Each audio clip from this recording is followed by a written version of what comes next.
What's up, everybody, and welcome to Some Kind of Podcast. This is a podcast where we entertain you by discussing what entertains us. I am your host today, Christian, and I'm here with my co-host, Tim. Hello. And Cody. Hey. I would like to officially welcome you all to the first official episode of Some Kind of Podcast. The first two episodes were really for us just to get and introduce ourselves and get used to what this whole podcasting is all about. The last few weeks, we have talked at length about our own personal experiences with the world of gaming, movies, TV, and anime. If that sounds entertaining to you, make sure you go back and check out episodes 1 and 2.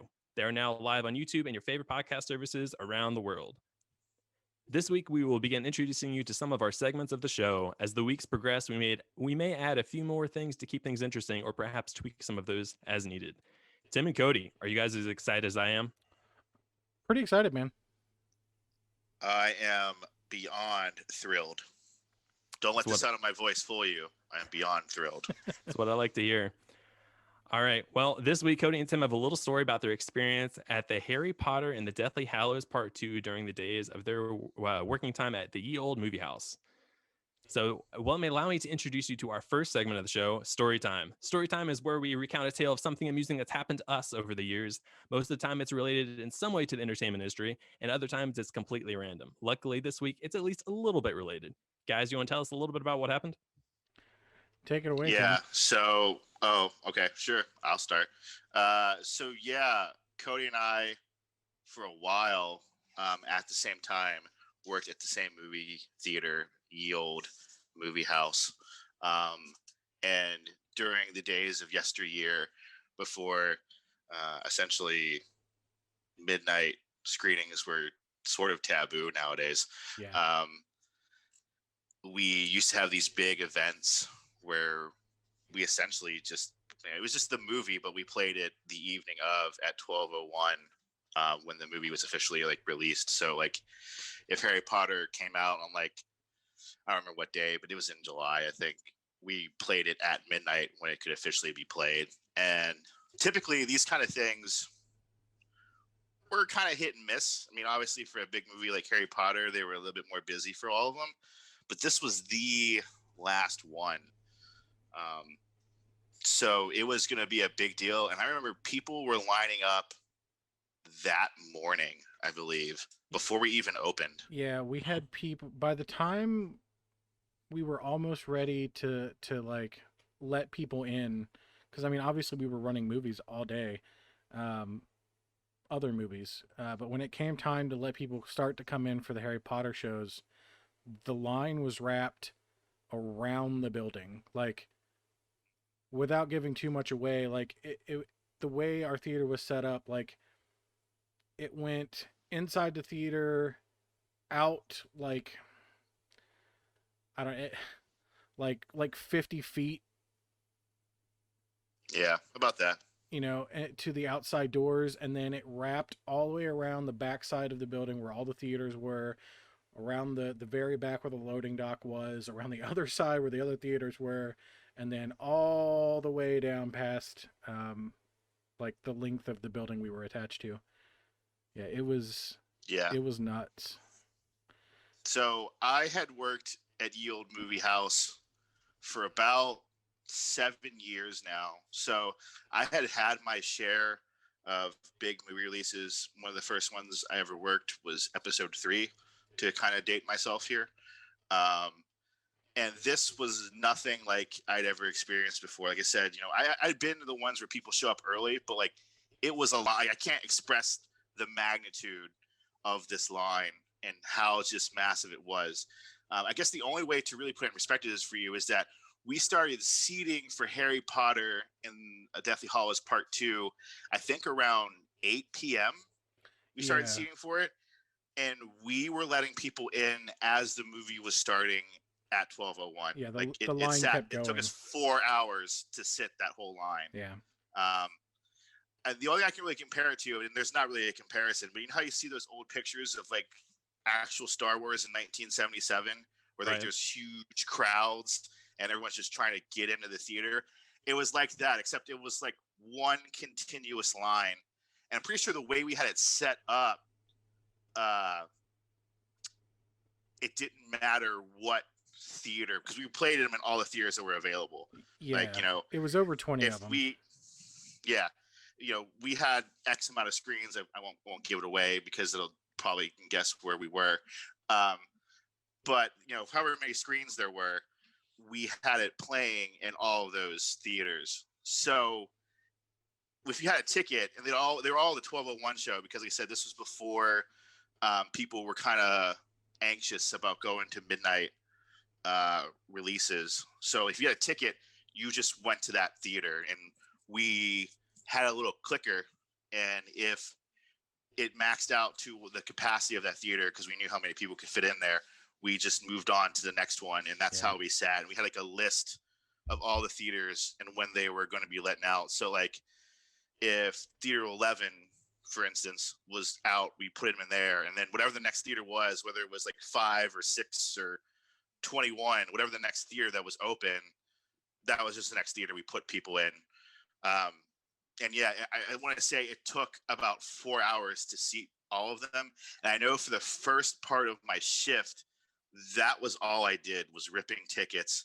And I think I was the guy with the clicker, clicking to make sure how many people were going in there, because I was only assistant manager at the time, so I wasn't really per se in charge of anything exactly. I was just I was essentially just a shepherd, just filing the sheeple into their theaters.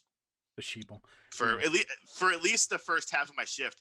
The second half of it, I did something a little else. I wasn't in the concession stand, I don't think, because the second half I did something else. But I'm pretty sure I was with Cody for the second half, so I'll let him tell what he was doing in the beginning.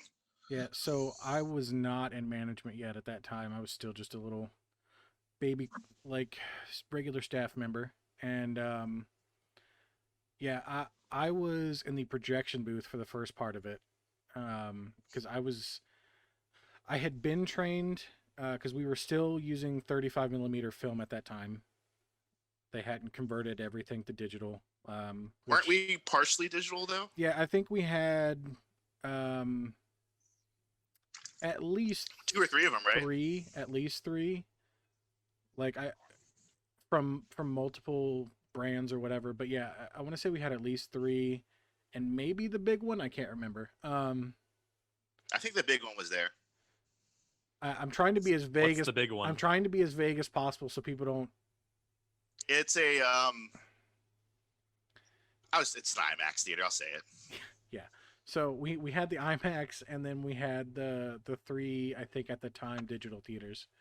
But I was up there watching them do the sync with the 35 millimeter film, and they had basically one, because I think at the time we only had like 4 physical prints of the movie, and then of course we had the digital format or whatever for those 3 theaters, but like we only had the 4 actual prints, so they synced it and ran it through all these rollers, and it was really cool. It was like basically like a moving spider web. You should probably explain what a sync is. Yeah, well, yeah. That was gonna be my next question. Well, I was getting to it.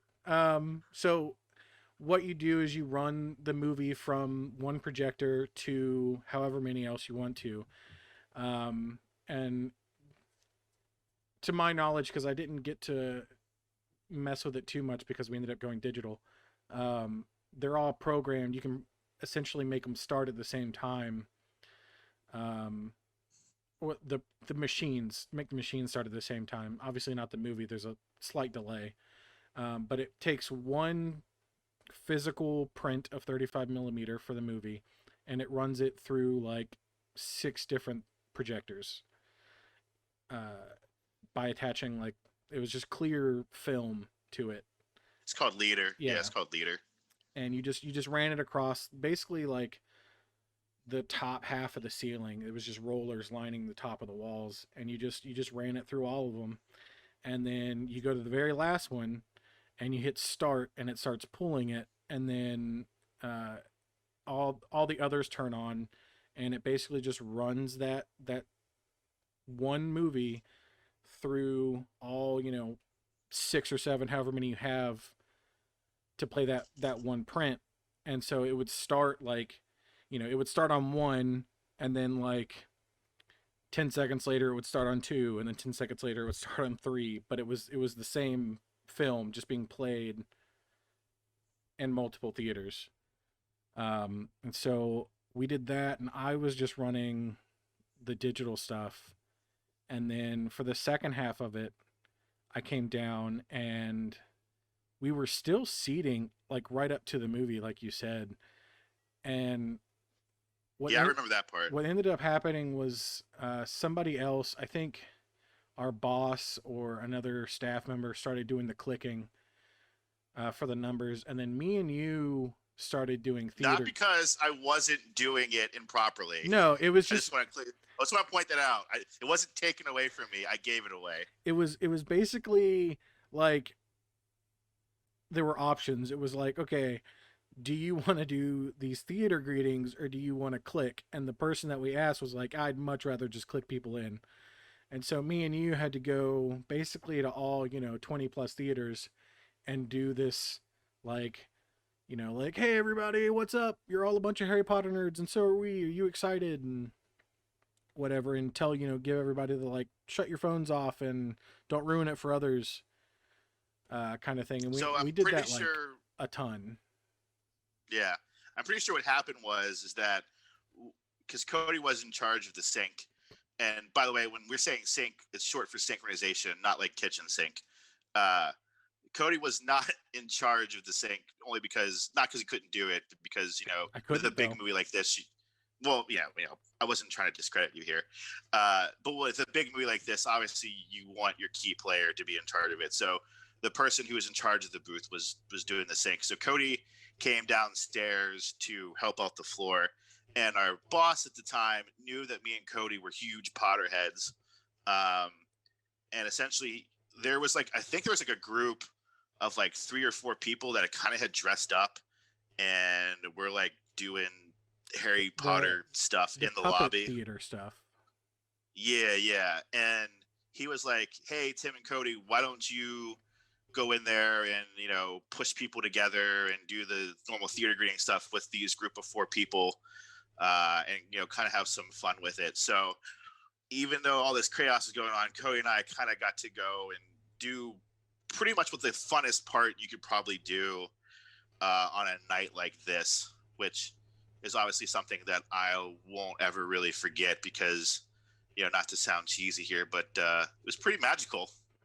Um, Hey, No, oh, it really was. I mean, hey, not to discredit what we were doing or anything, but we got paid to pretty much goof off with a bunch of other Harry Potter nerds, and it was pretty great. that's the dream. yeah. So yeah, overall it was like the whole staff was essentially there because, like I said, it was probably like the biggest night that I had personally experienced up until that point Yeah. of a movie. Yeah, that was Um, going to be my follow-up question. So, like, in comparison to other premieres, at least up until that point, was this the largest one that you guys had handled? Largest for me for sure. um, Definitely, I still think, with the exception, no, I still think that Harry Potter and the Deathly Hallows Part Two was the biggest one that I ever experienced. I still Uh, think that. I'm Wow. I mean I could be wrong, but I'm 80% sure that Force Awakens was bigger because Maybe we not only Force Awakens was a little bit different though because we opened early. We opened it earlier, I think. we Did op- we not? we opened it at 7, but we ran it until 6 a.m. That's true. So after Hard to tell because, like I said, shortly after this, an incident occurred and people started not wanting to go to midnight premieres anymore. Yeah. So this was kind of like the last big one because going forward and even today, it's not the same anymore. No, because I mean, when we saw Rise of Skywalker together, the three of us and our buddy Steven was at like 7 or maybe 8 in like a Dolby theater. Yeah. Yeah, so do you think since that big change happened where, the typical midnight premiere thing that used to be, commonplace changed to where now it's being released 7, 8 p.m., go up until, and then they'll have early showings the next day. Do you think that had a large effect on decreasing the amount of attendance to premieres? No, it just spread it out. I think. Like Yeah, that's a good way of putting it. I don't think it was any less people. I think it was roughly the same amount of people, just over a longer period of time. Because with the midnights, that's why I say, like, I think um, logistically, like, I think The Force Awakens was a bigger opening because we did sell out every single theater, and at one point we had it in all the theaters, and then we did another round of shows at like 2 and 3 a.m. for that movie. But like that, I feel like Star Wars is like an exception to that rule almost, because it's such a bizarre thing. Like if we had Um, done that with Harry Potter, it would have done the same. the only thing that I can really add to what Cody is saying is that I think what he said is correct in the sense that like it just spread things out further. But for me, having experienced some of these big premieres and then working the Harry Potter one, when you do stuff where it kind of releases early, it's great if you're working because obviously it's not all just one big rush at the end of the night when you're tired and whatnot. You kind of have a little bit more time to prepare yourself, but it also kind of takes something away. Because when you were there, if you were there working or even seeing the movie, there was like a big event feel in Yeah. the atmosphere. Like Right. we're all experiencing this, like thousands of people are all going to experience this at the same time. And then going forward with it being spaced out like that, it just feels like another busy day. Yeah. I totally understand that. I mean, back in the day, me and my family used to go to the midnight releases at Barnes and Noble of the books. And, where at midnight, they would actually hand out everybody's copy of the latest iteration of the Harry Potter series. And that was Mhm. amazing. They always had all these like mini games going on. They had like themed drinks. It was a really cool environment. And since the whole midnight premiere thing, books, movies, video games, whatever, kind of stopped being a thing, um, yeah, there's not really like something to kind of fill that void other than like like a convention of various like nerdy cultures. But And it's even unfortunate. even now, that's not a big thing anymore. But that's just Yeah, circumstantial. Hmm. Substantial. I went to the speaking of Deathly Hollows, I went to the Deathly Hollows release of the book. My grandpa had always bought me the Harry Potter books. I'm getting off topic a little bit, but my grandpa had always bought me the Harry Potter books, so I didn't go to buy the book. I went because my girlfriend at the time was going to get the book. Uh, and you're right, there's just something about it that just it doesn't exist anymore. I remember there were security guards there to make sure that to escort you out of the building to make sure you didn't like open the last page, read it out loud to people. I remember Yeah. that. Yep, Yeah, it was very very cool experience. yeah. But the stuff like that just doesn't really happen anymore, unfortunately. Unfortunately, not. As we go into 21 and the future years, hopefully we can at least reopen and get back some of those things that we've come to love in the current days, like the conventions we were just talking about, and hopefully something will come in Yeah. forward. Anything else you guys want to add to this, though? Thank you for sharing. No? I mean, other than it was probably one of the coolest experiences I had. I mean, nah. Yeah. All right. Yep. Fair enough. All right. Well, without further ado, I'm just going to roll straight into our next segment of the show. Next up is a fun little segment to break it up that we like to call Steven's Recommendations. This is where our buddy Steven, or Silent Steven as we sometimes call him, gives us advice, something we should try out in our everyday lives. Sometimes that's a new soda, sometimes it's a new video game, but this week it happens to be McDonald's new baked good, the apple fritter. According to McDonald's website, it's a classic fritter made with cinnamon apples and fried a golden brown, covered with a sweet glazed icing. They suggest pairing it with the premium roast coffee. On my way home last week, I decided to treat myself to something from Mickey D's and see if this fabled apple fritter lived up to the hype. Since then, Cody and Tim have also tried it out, and guys, I gotta know, what are your thoughts? um. All right. So yeah, I tried the apple fritter, and okay. Before I get into it, Steven, our friend, we kindly refer to him as Silent Steven because, you know, there's three of us that do this podcast, but there's actually four of us that are BFFs in real life.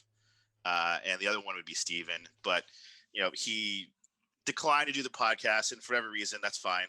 But we still wanted to honor him in some way.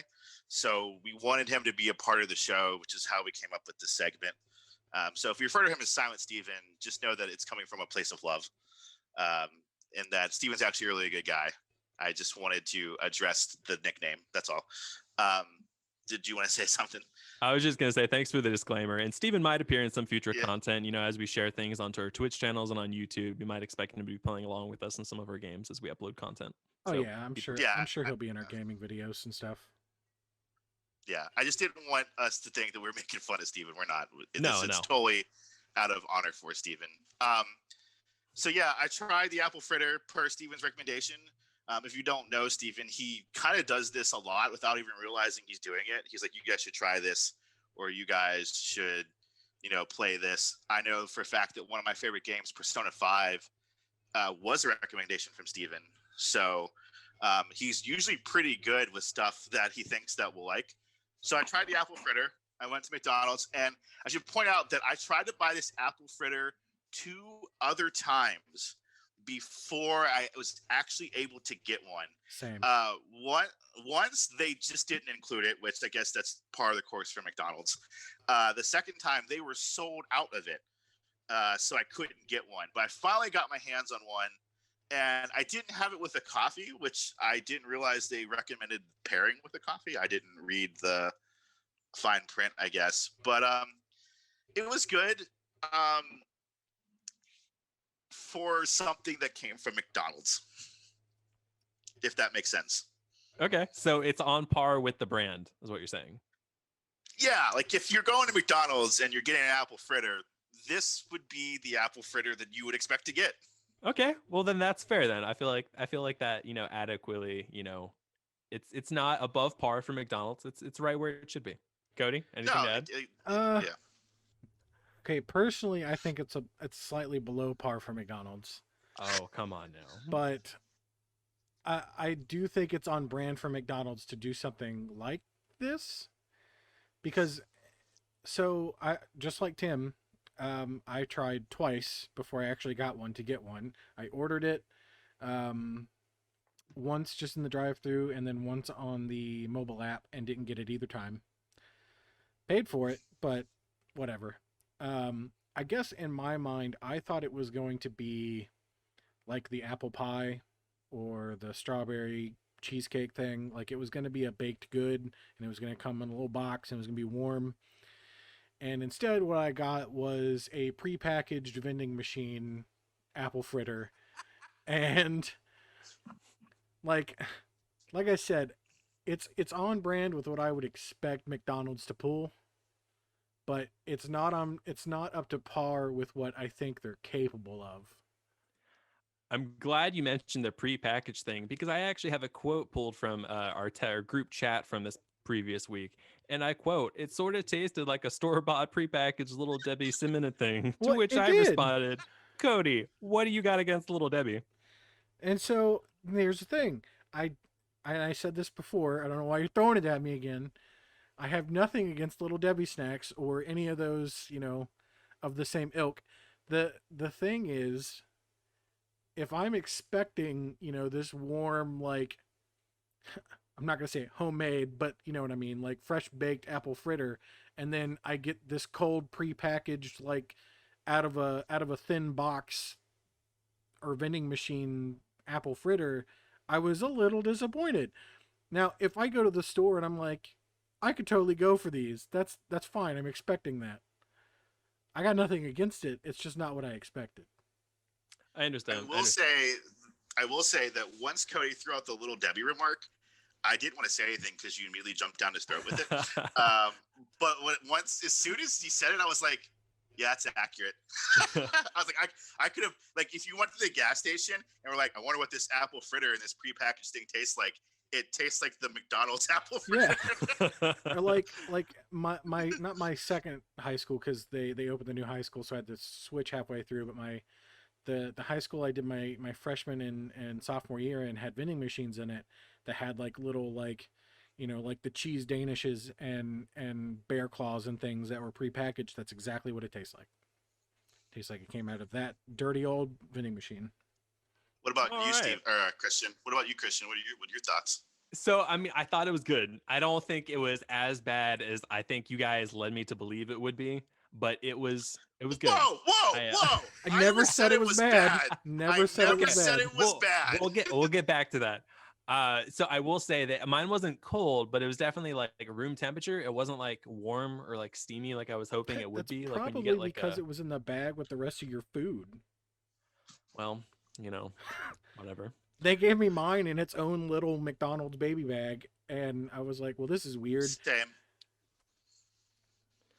Um, but yeah, so no, it was adequate, and I think kind of like Tim said there at the beginning, I think it was adequate for the branding of McDonald's. I think it was about what I expected. I hoped for more, but it was about what I expected.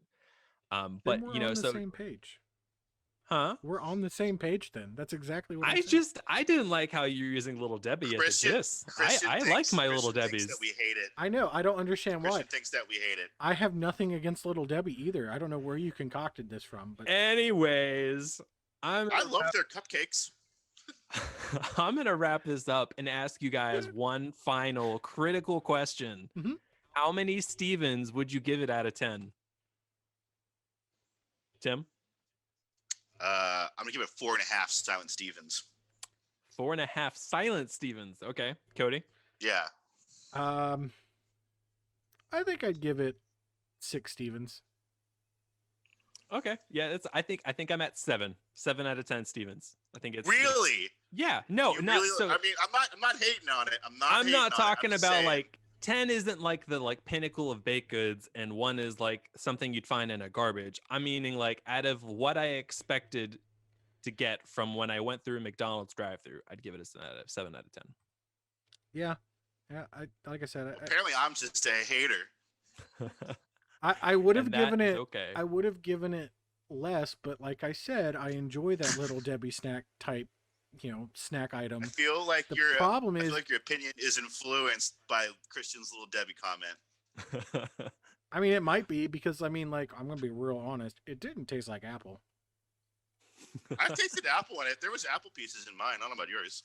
Yeah, mine just tasted like a cinnamon bun. No, I got some fresh apple pieces in there. No, I tasted a bit of apple. Like at best, I would give it like Apple Jack's flavor profile. All right. Anyways, so everyone, if you enjoyed this very weird, obscure little breakup of the show segment that we like to call Steven's recommendations, please look forward to future episodes because Steven, as Tim said before, is always recommending various things to us, and we can't wait to share those with you all. But moving on to the main topic of the show. It is Metacritic Predictions of 2021. Ladies and gentlemen, we didn't start this podcast until the beginning of January. And so unfortunately, that meant that we kind of missed out on the chance to do an award show for the best in entertainment that came out this past year. So what I thought would be fun for us is to instead look ahead at the year to come and predict what scores movies and video games launching in the year 2021 will receive on Metacritic. For those of you listeners unaware of how Metacritic or how it works, it is a review site that pulls reviews from around the internet for an average score somewhere between 0 to 100. I even have a statement pulled from Metacritic.com. Quote, "We carefully curate a large group of the world's most respected critics, assign scores to their reviews, and apply a weighted average to summarize the range of their opinions. The result is a single number that captures the essence of critical opinion in one meta score. Each movie, game, television show, and album featured on a Metacritic gets a meta score, and we've collected at least 4 critics for each review." End quote. So, just a side note for you. These are all things from the entertainment industry that we believe to release in the year 2021 based on information available to everyone online. So some of these may not in fact release this year and may leave us looking foolish reflecting on this at the end of 21, but that's okay. So we are going to make some educated guesses based on how similar titles have performed in the past. The person with the most points at the end of the year will be awarded a DoorDash of their choice. And speaking of points, allow me to explain how this is going to work. So if you guess the meta score right on the nose, you're going to get 4 points. If you guess within 2 of the awarded meta score, you get 3 points. If you get within 5 of the meta score, you will receive 2 points to your total score. If you guess within 10 of the meta score, you receive 1 point. So Since we only have so much time, we have collectively chosen our personal top picks, not necessarily the top 10, for the world of gaming and movies. And guys, let's get started with gaming. As we go through, I want each of you, so each of us, first off, each of us pick three of these to put into the list, and then we collectively pick the 10th all together as a group. So as we go through each of the titles that you personally picked, if you would please, for our audience and our listeners, give a quick synopsis of the game and what platforms the listeners can expect to find each of these on. So Tim, we're going to start with gaming, and we're going to start with your first pick, which was Persona 5 Strikers. Yeah, so Persona 5 Strikers.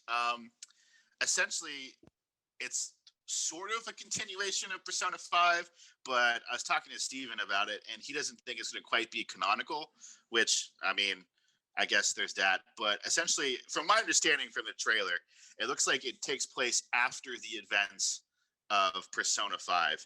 And instead of being turn-based, because, you know, Persona 5 is very classical RPG, sort of, where it's like turn-based, where you just, you know, you do an action and then your enemy does an action and so on and so forth.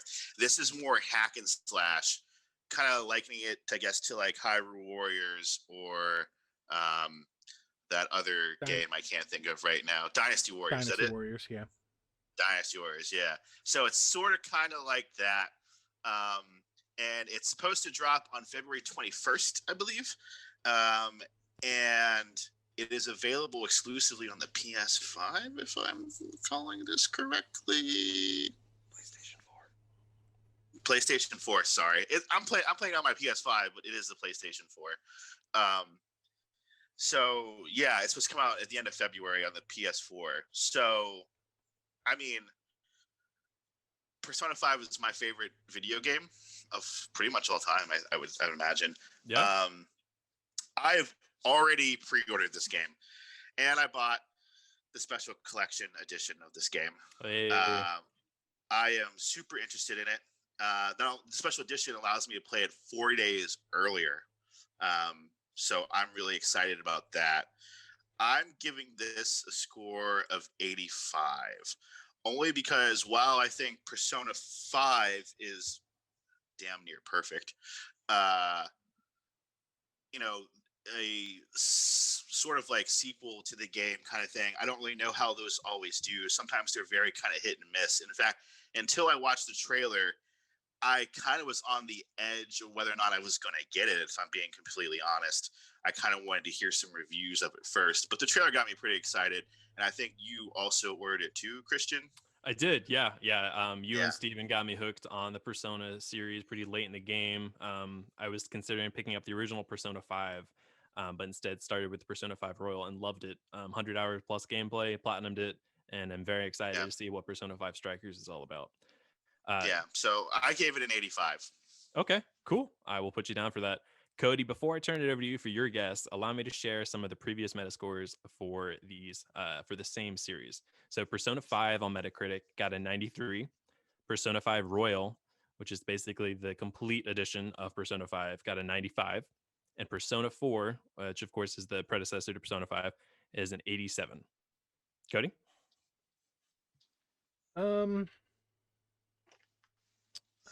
I wish I'd looked up the meta scores for the Dynasty Warriors and Hyrule Warrior games, but I completely forgot because I feel like that's a better look into what it's potentially going to do. But I think Tim's pretty close. Like I'm going to give it an 82 is what I think it's gonna be in that area.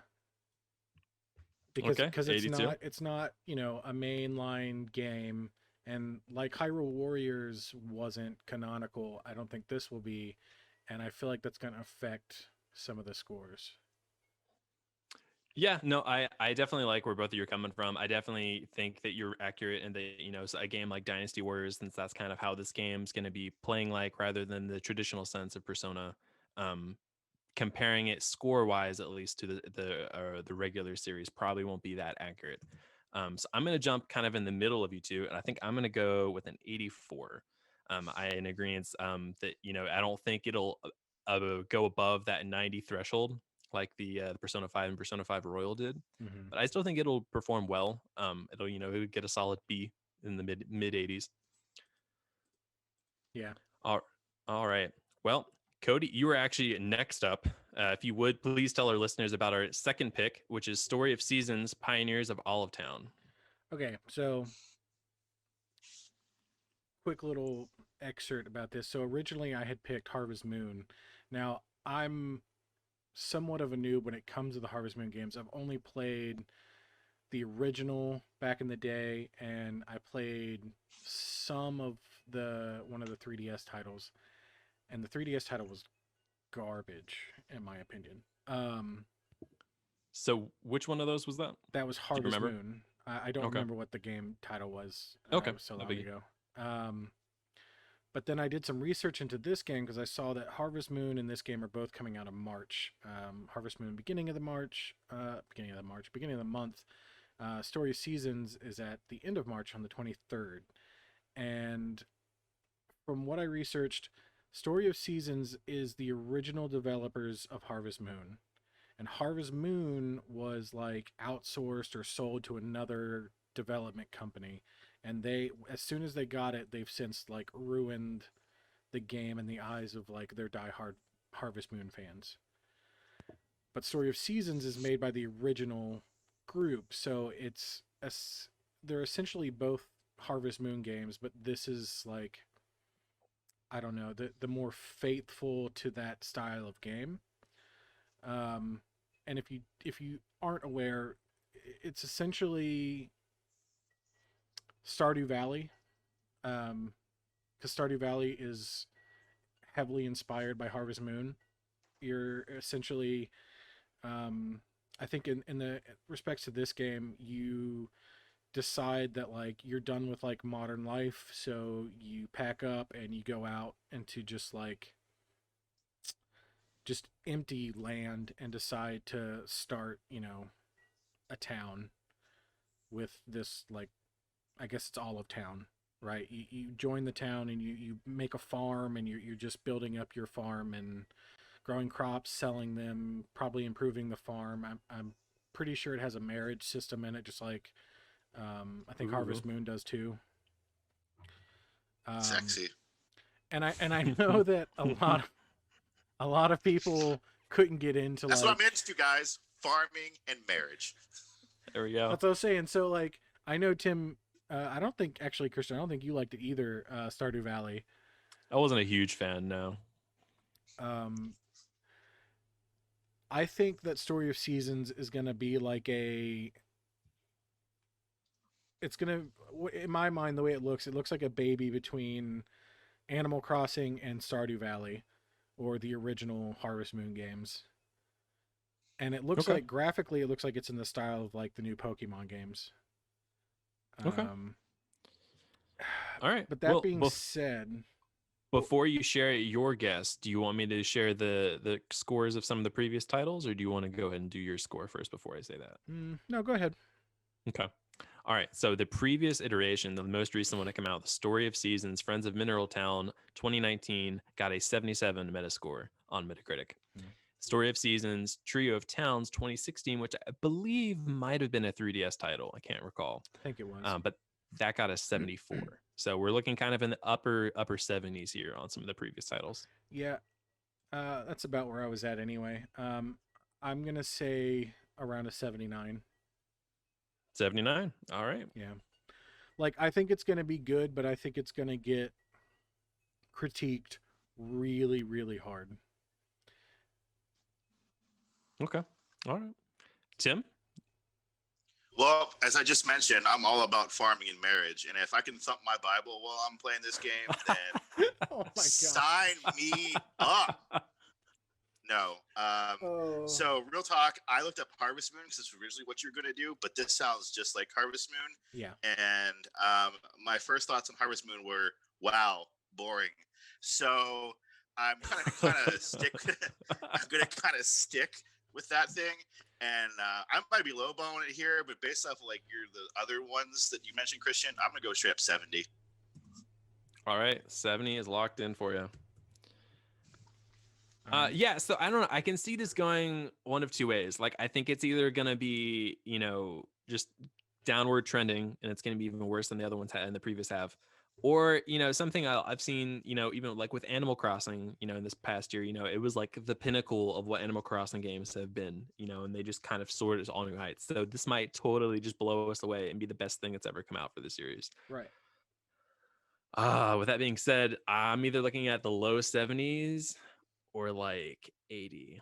Oh, I'm going to go, Split the difference. yeah, I'm going to go with 75.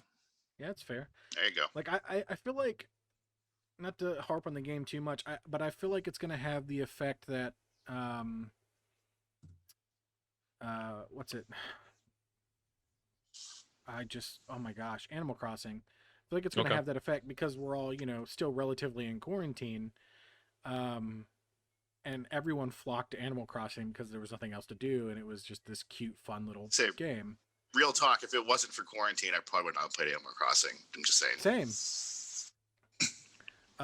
But I will say that this game does have some element of survival to it. So there is, I want to say there's some combat, and I'm not sure if there's going to be a hunger and stuff like that, but I know that you have a health bar in this game. So. Okay. All right. Well, very cool. We're going to move on to number 3, which was actually one of my picks, and it is Ratchet and Clank Rift Apart. It is a PlayStation 5 arcade platformer expected to release in the first half of this year. It is a continuation of 2013's Ratchet and Clank Into the Nexus.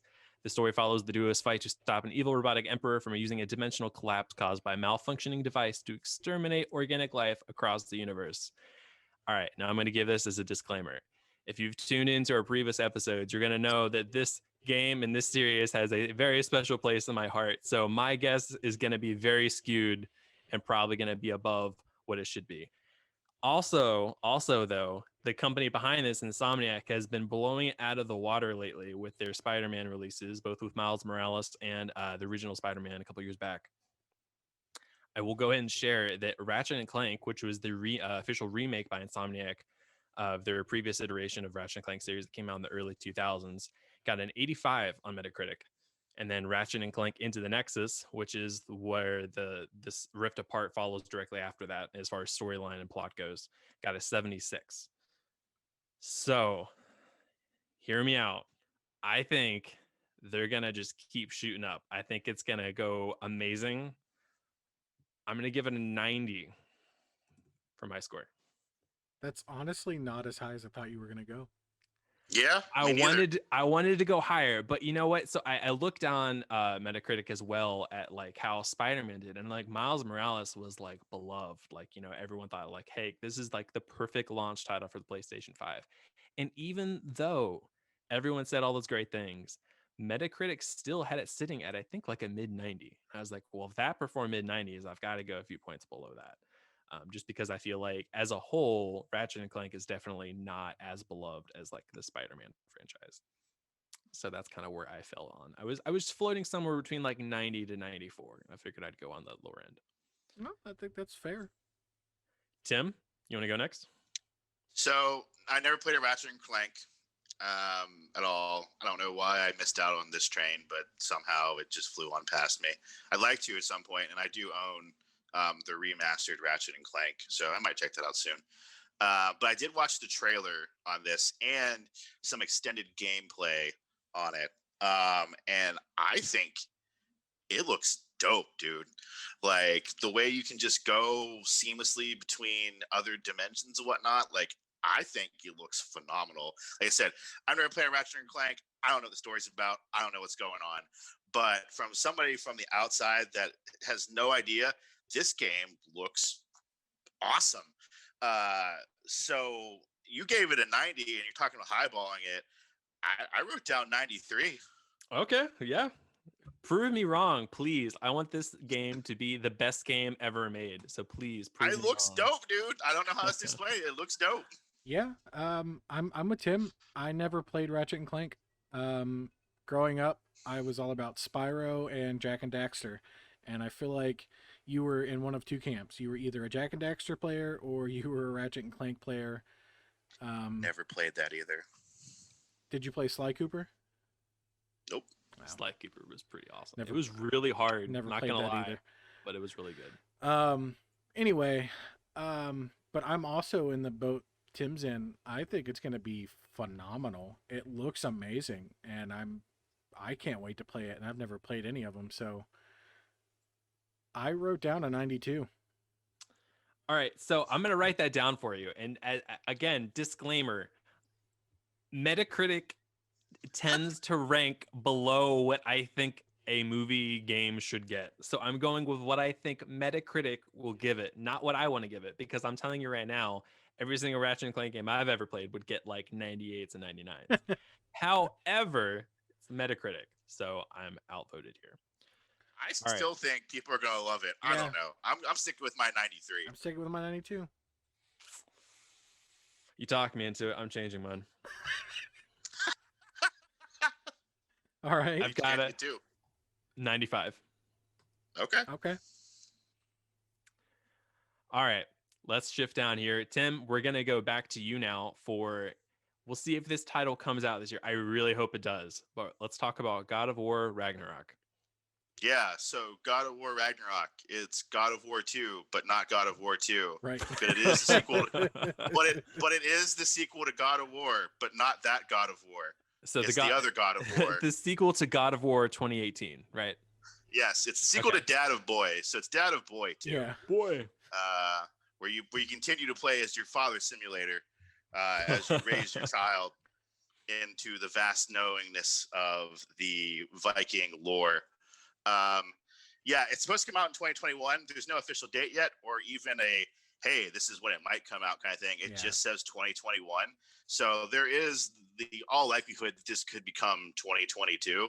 But I really, really hope that it is 2021. Mm-hmm. Now, if you listen to the last podcast, you'll know that God of War is my favorite series. And before I give my overall number, I would like to hear what the Metacritic said about the other ones, Christian. Okay, so I actually just kind of went with the remake of the God of War, since this is kind of a new series and a kind of a new look on the franchise. So I do have the one here for God of War 2018, and it was a 94. Okay. I am, and I stand by this number. I stand by it. You're not going to talk me out of it. I am giving it a 99. All right. I will be honest with you. I props to you, and it very well might, because I have very high expectations for this game as well. I do not think I have ever seen a Metacritic score that high, but I hope it probably doesn't exist, but I want it to. This might actually achieve that. So let's freaking hope. Cody, what's your thoughts? I gave it a 97. All right. Like having played all of them except for the one that I didn't. Was that Ascension? Ascension, yeah. It was bugged so bad that you literally couldn't get past a specific level unless you played through the game on hard mode, on the hardest difficulty rather. And they didn't patch it for like, I don't know, it was like 6 or 7 months of its life, and by that point I had given up and traded it in. Yeah, I give this one a 97. All right. Yeah, I was kind of in the same ballpark. I have very high expectations for this. A little bit below where you guys were at. I was at 96. But no, I think it's going to be an absolute smash home run for Sony. But I'm going to be so disappointed if it's not. Yeah, like, if it's not 99, I'll understand, because I'm really highballing it here. It's probably not going to be a 99, but I hope to God it is. If it's in the 80s, I'll be upset. If it's in the 80s, I'm going to be mad. Yeah. Now, I think that, the studio has really kind of, nailed it in as far as what this series needs to become in the future. And I cannot wait to see where the story progresses. Hopefully this does release this year, but if not, at the very least, we'll have it to look forward to hopefully next year. Yeah. Hopefully early 2022 at the latest. Right. All right. So 5th on the list will be Resident Evil 8 Village, which actually has a confirmed date for this year. Cody, you want to tell us about that? Yeah, it's May 7th,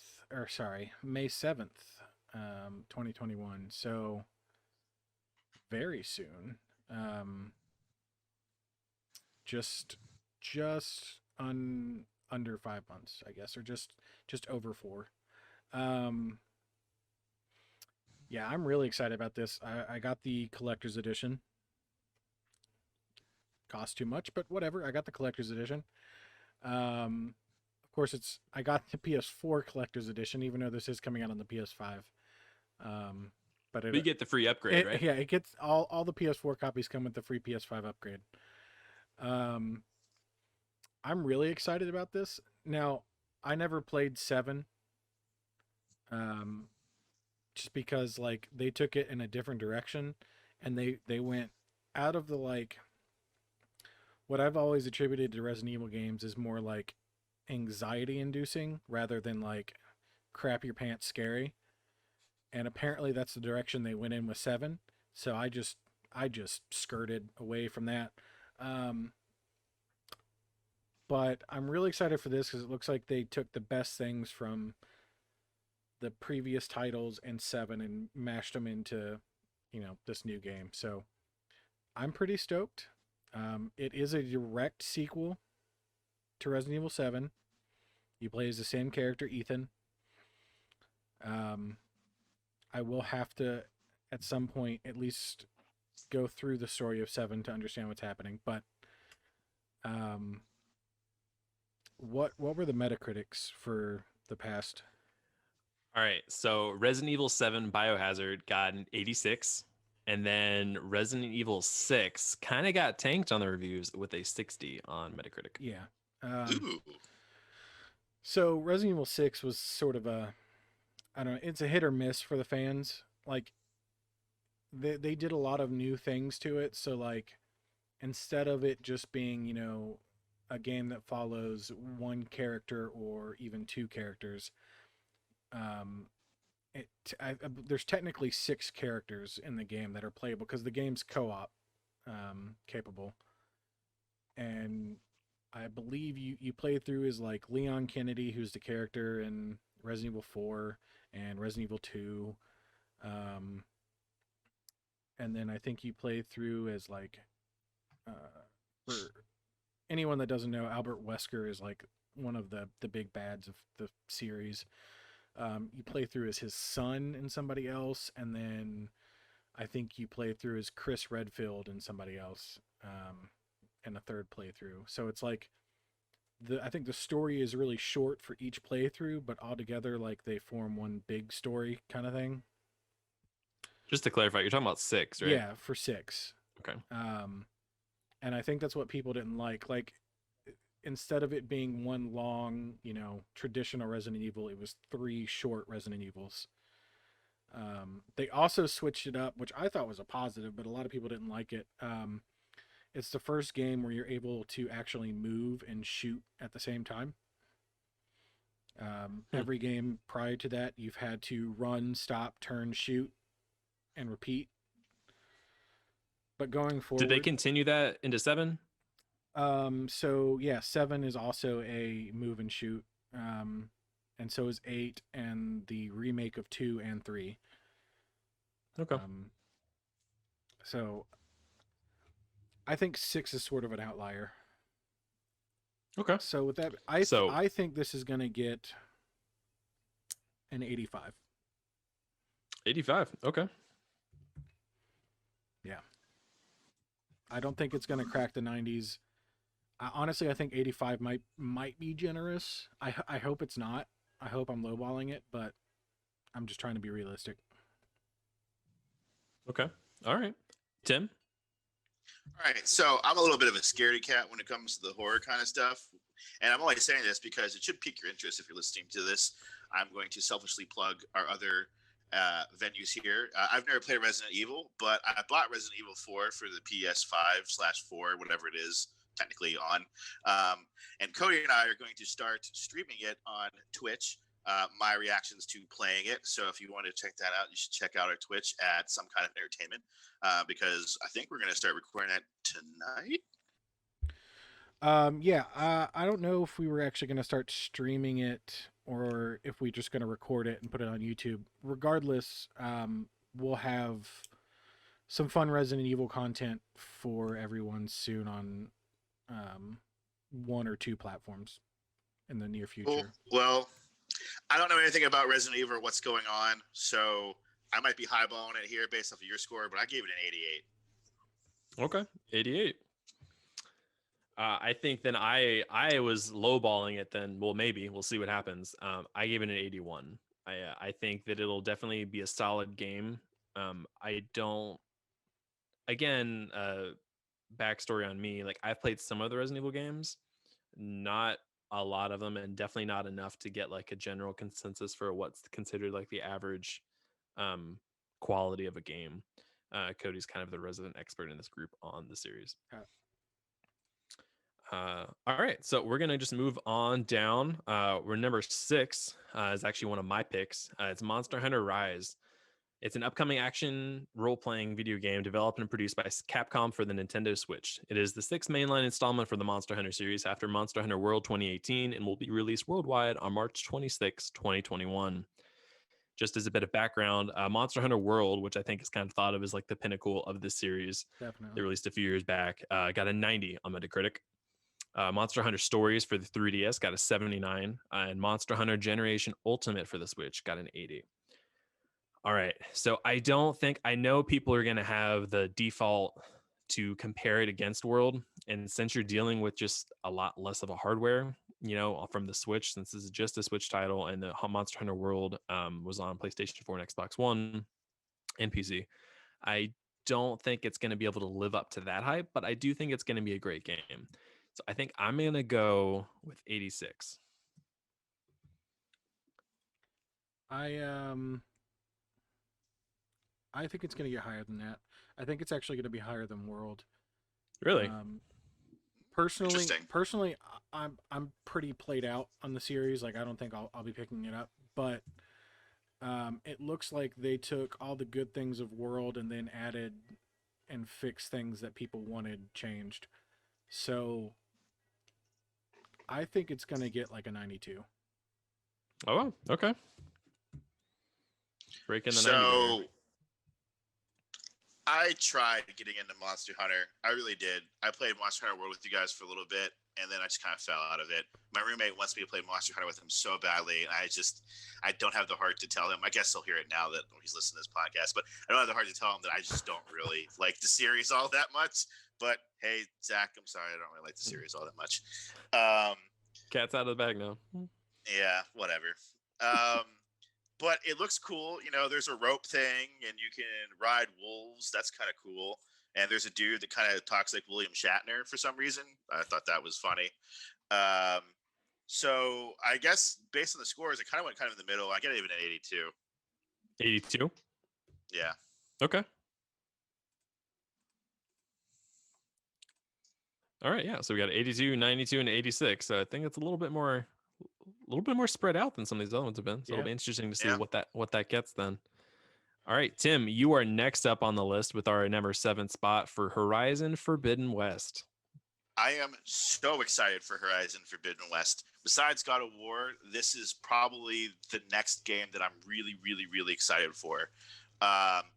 Just a little backstory. I played Horizon Zero Dawn, and it's the first game that I really and truly platinum, besides, like the Telltale games where you had to like just beat the game and they give you the platinum trophy. But I went through and I did everything in this game.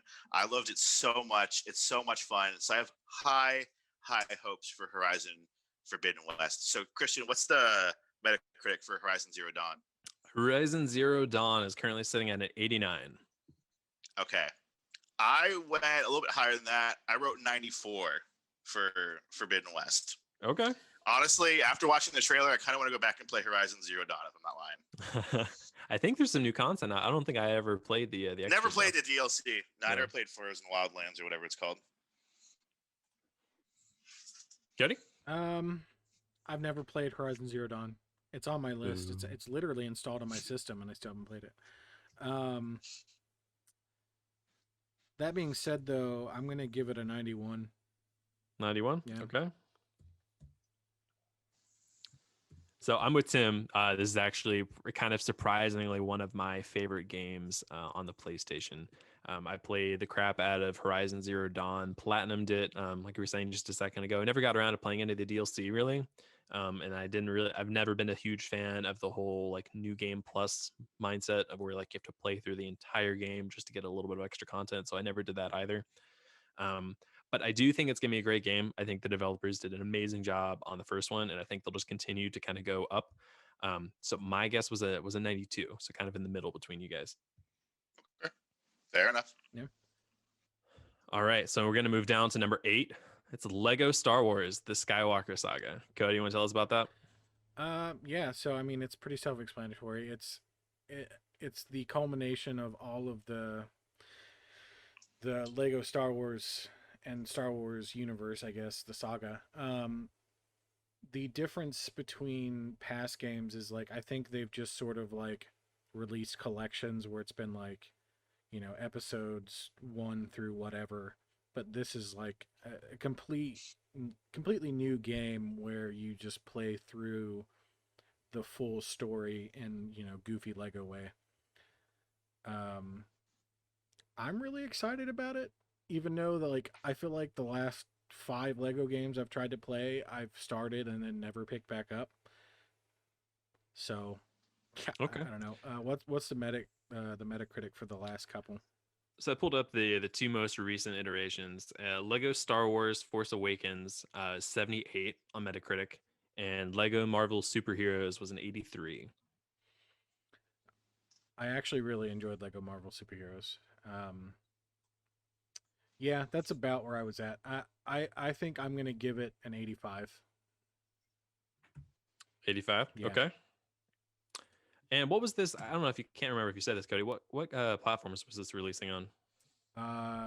To my knowledge, it's releasing on everything.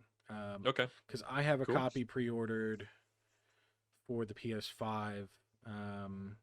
Yeah, okay, it's coming out on Switch, PS4, PS5, and the Xbox One and Series X, as well as PC. Okay. Yeah. So literally everything. Yeah. Awesome. Tim, you want to chime in? So I have a love-hate relationship with Lego games. I want to love them, but I end up hating them for whatever reason. Um, but I watched the trailer for this, and it didn't look bad. I kind of excited about it. I might wait to hear Cody's review on it before I choose whether or not to invest in it when it comes out. But it looks pretty funny. I actually laughed out loud at one part in the trailer. So I gave it an 84. Okay. Yeah, I'm kind of in the same boat. I play Lego games when there's nothing much else that I feel like playing, and I'm like, yeah, I kind of just want to mess around in a game and just have some fun. So I played back on the Xbox 360. I think some of the earliest iterations of the Lego Star Wars games, and I really enjoyed them back then. I haven't really played a whole lot since. I think I did play the first Lego Marvel Superheroes on PlayStation 4. Um, but yeah, no. So my guess was an 83, kind of right in line with what Lego Marvel Superheroes 2 is currently sitting out on Metacritic. So yeah, so we're all kind of all lumped there together. So we'll see how that one plays out. Yeah, I think that's a safe range. All right. Well, number 9 is back to me. So it's Back for Blood. This is a thrilling up to 4-player cooperative first-person shooter from the creators of the critically acclaimed Left 4 Dead franchise. You will lose countless hours of your life fighting off waves of the undead. So, on a personal level, again, back in my Xbox 360 days, I was obsessed with Left 4 Dead 1 and 2. So, again, this might be a little skewed in the high hopes that this lives up to the long-awaited follow-up to that franchise. Left 4 Dead 2 received an 89 on Metacritic, and the original Left 4 Dead also has an 89.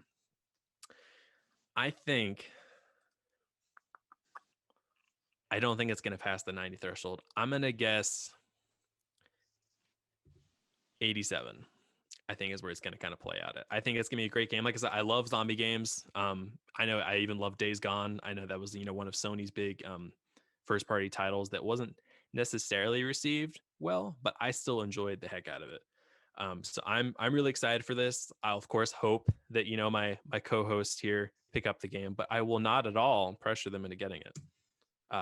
Tim, what do you think your guess is? So as I mentioned before, with Resident Evil, zombie horror is not really my shtick.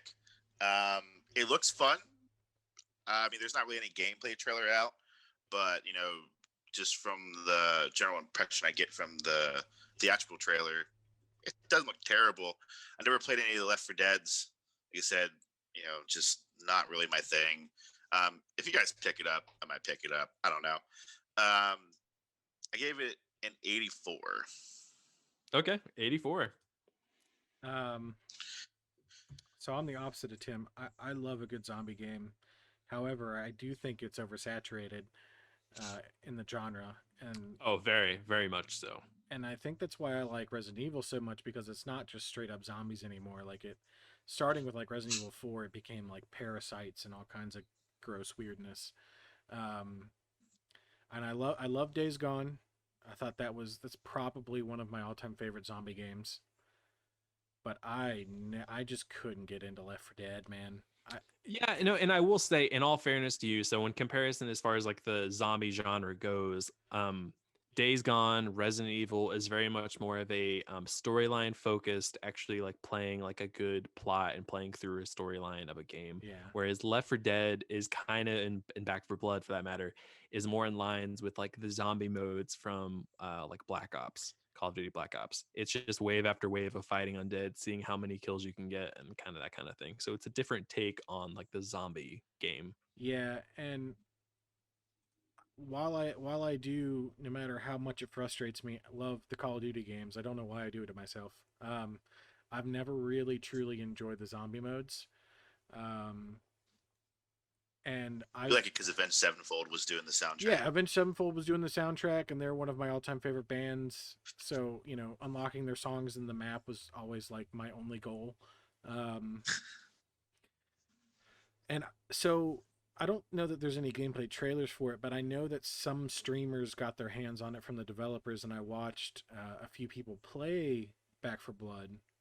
Um, and it's just not for me. So I feel like my score is a little skewed, but in the other way. I don't think. I, don't get mad at me. I think I'm being generous, but I'm going to give it an 80. Okay, I'm not mad. We will see. I hope that it doesn't perform that low. But He's mad. He's mad. No, look, for your sake, I hope it doesn't, because to be honest, like, unless you both like guilt trip me into getting it, I don't plan on getting it. But no, for my sake, I really hope that it doesn't perform that low, because speaking as someone who's already pre-ordered it on their PlayStation 5 for its June release, I really hope that it's good. Otherwise, that is going to be money down the drain, but we will see. All right, so to conclude our gaming list, rounding out at number 10, number 10 on each of these lists is going to be something that was collectively chosen by all of us, where we thought, hey, we're all going to get this. It needs to be on the list. And for the gaming, it was Pokemon Snap.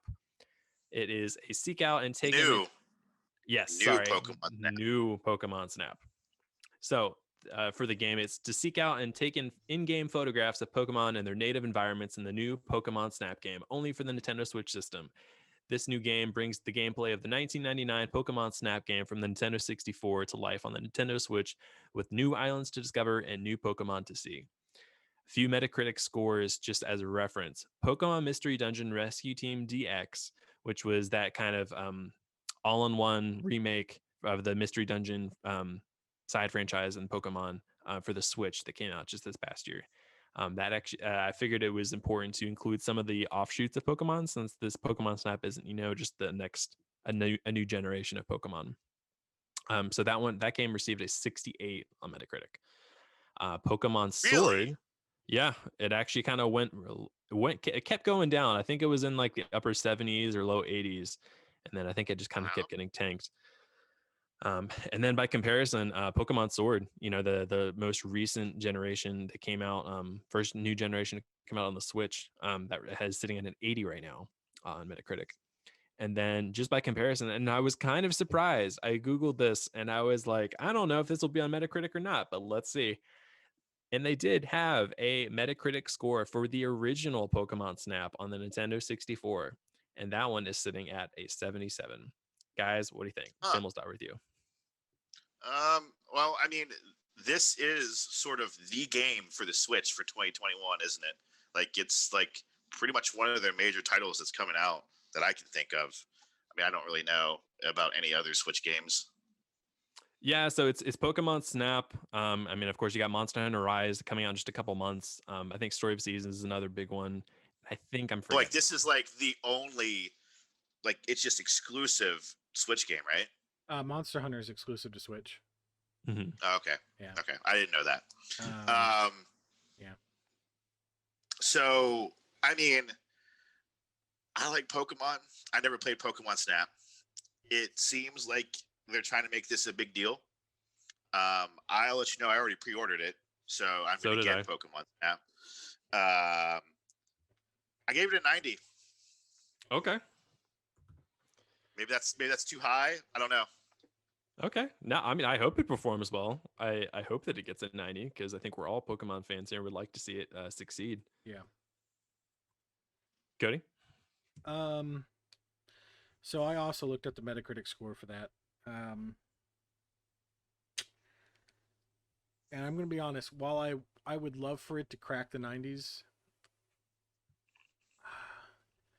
I'll be happy if it makes the 80s.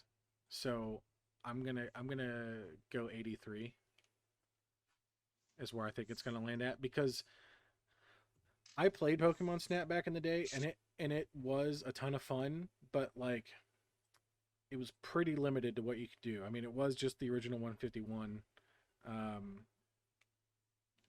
And I'm sure that this new game has all of the generations in it.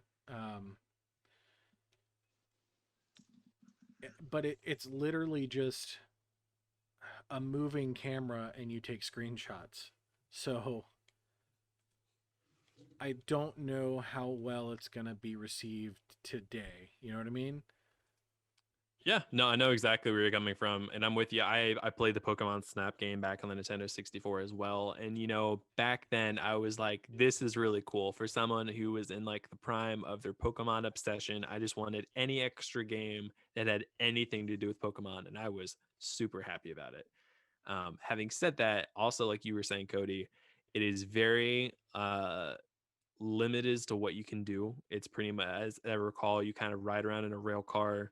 You can kind of turn your camera around, take pictures, and then go back and retake the pictures, try to get the best ones you can. I wouldn't be surprised if new Pokemon Snap has some sort of share feature where you can try to like, compete against other people all through the Nintendo Switch Online. Yeah. But it's definitely not going to have nearly as much play value as like a mainstream title like Pokemon Sword and Shield or any of the past iterations or generations of Pokemon. And just a side information, Pokemon Mystery Dungeon, when that came back out on the DS, I loved that, and so I was super excited to play it on the Switch. So I'm very surprised that that kind of scored as low as it did with a 68. Uh, I want it, like I said with Tim's score or Tim's guess, I want it to do well. I hope that it gets the 90. But if I'm being realistic, I think I'm gonna have to go low 80s as well. I think it's probably gonna hit somewhere around the like. I'm gonna go with 82 on mine, so kind of near where Cody was. Yeah. Well, now I'm not so sure about mine. Do you want to recall yours? I had to do mine on Ratchet and Clank. Do you want to change yours? We do 85. Okay. All right, ladies and gentlemen. So that's going to conclude our gaming lineup, at least for right now. We're going to go ahead and move on to movies. So, first up on this list is going to be Tim's pick of Ghostbusters Afterlife. Tim? All right. I watched Ghostbusters when I was a kid. I love Ghostbusters. I mean, who are you gonna call? Ghostbusters. That's who you're gonna. Yeah, that's who you're gonna call. Exactly. I love Ghostbusters so much that I liked the one where it was all female, and I know that I'm in the minority for that. I dug it. I laughed out loud. I chuckled. I ha-ha'd. What are the Metacritics though, Christian? So, this is going to bum you out. I'm not going to lie. I know. So and I'm with you. I love Ghostbusters. I watched them as a kid and it was great. I didn't actually watch the one with an all-female cast. Not that I'm opposed to it. I just never got around to it. But anyway, so that one, Ghostbusters 2016, got a 60 on Metacritic. And the original Ghostbusters from 1984 has a sitting at a 71.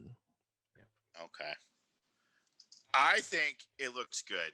I mean, it's finally a direct sequel, I guess, to Ghostbusters 2, just taking place more towards the future. Um, because obviously, I think the little child in there is a direct relation to Egon. Yeah, I think he's his Uh, grandson.